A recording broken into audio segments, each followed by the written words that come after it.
Donc bonjour à tous dans une nouvelle vidéo où on va plonger dans l'univers de Docker, découvrir comment Docker révolutionne les développements et les déploiements des applications en offrant une solution de containerisation puissante et flexible. Donc l'historique de Docker. En 2013, Docker est créé par euh, Solomon Ikes chez la société Pass.Cloud. En 2014, Docker est rendu open source et connaît une adoption massive par la communauté. Et aujourd'hui, Docker est devenu un standard de facto pour la containerisation des applications dans l'industrie. Donc, les principes de base de Docker. Les conteneurs. Docker encapsule les applications dans des conteneurs légers et portables. L'image. Les images de Docker sont des modèles réutilisables qui définissent l'environnement d'exécution. Registres. Les registres Docker permettent de stocker et de partager les images de conteneurs. API et CLI. Docker offre une API et une interface en ligne de commande pour gérer facilement les conteneurs.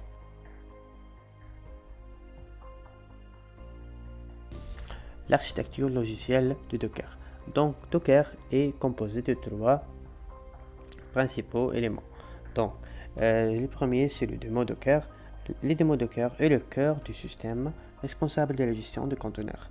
Les clients Docker, c'est l'interface en ligne de commande CLI pour interagir avec les démos conteneurs.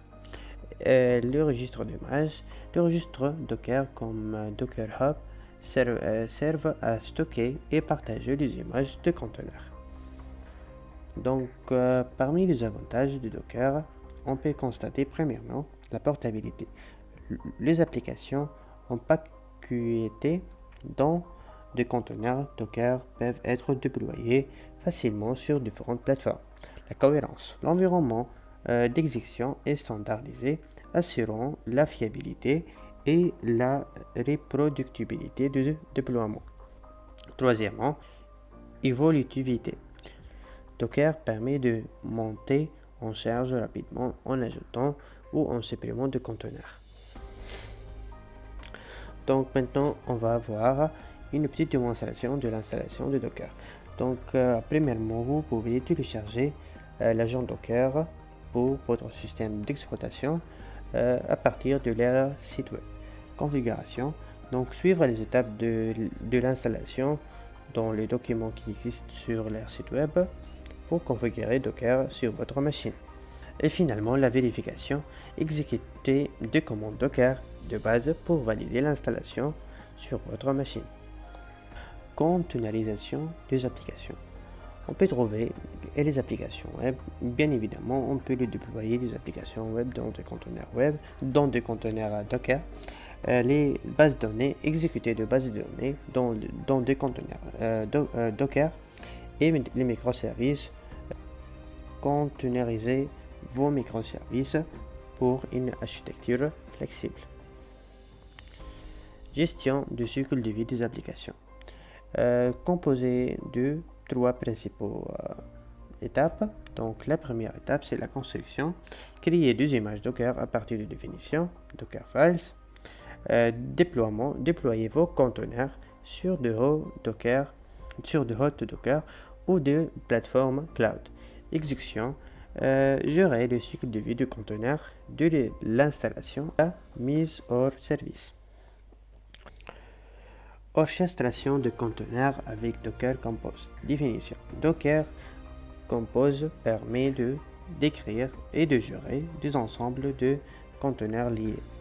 Les bénéfices sont la simplification de déploiement, de la mise à l'échelle et de la coordination des applications containerisées. Utilisation. Définissez vos services dans un fichier YAML et lancez-le d'un seul coup. Finalement, donc, une conclusion. Docker est devenu un standard incontournable dans l'industrie de développement et déploiement des applications. l'écosystème de Docker ne cesse de s'enrichir avec de nouveaux outils et services complémentaires. Et Docker continue d'évoluer pour relever les défis de la containerisation à grande échelle. J'espère que tout est clair pour cette présentation et je vous remercie finalement à votre attention.